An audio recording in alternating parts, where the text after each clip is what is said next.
February 4th, 2026, a commercial drone delivery flight experienced a critical failure over the Dallas suburb of Richardson, Texas.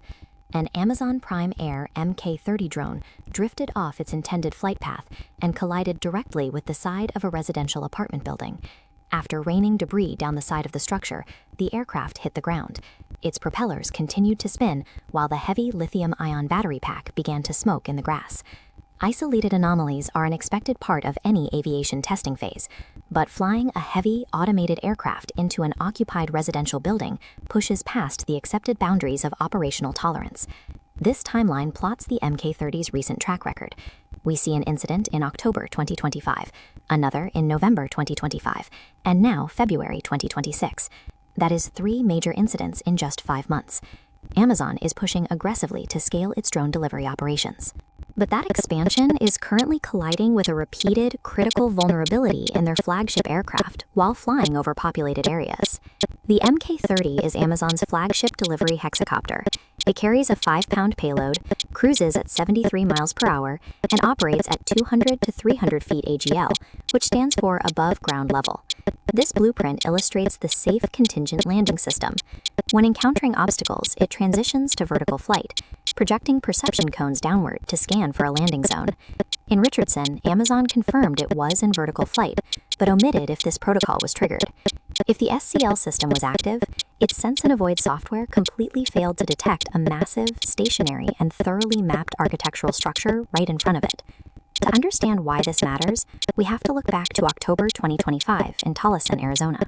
During testing, 2 separate Mk-30 drones struck the exact same construction crane within minutes of each other. Striking a physical obstacle is an error. Striking the identical obstacle twice in rapid succession points to a systemic software flaw in how the drone detects and classifies fixed structures.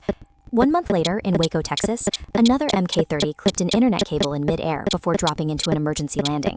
These autonomy systems are expected to dodge highly unpredictable dynamic obstacles, like crossing birds or low-flying helicopters. Yet the Mk-30 is repeatedly failing to avoid completely static infrastructure. When these impacts happen over densely populated residential zones, they introduce the severely underappreciated risk of lithium-ion thermal events. A crash is bad, but a chemical fire in a neighborhood is catastrophic.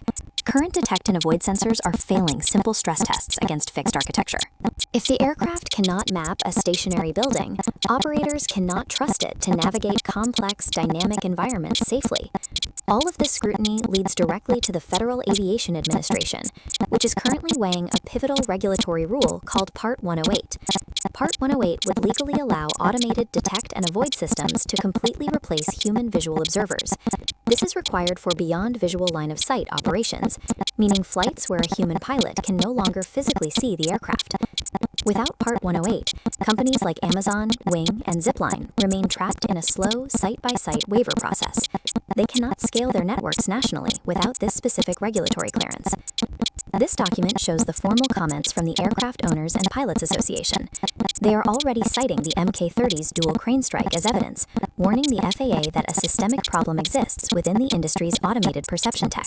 Amazon's internal engineering record has become a highly public stress test. The data they generate will dictate the regulatory timeline for every commercial drone operator in America.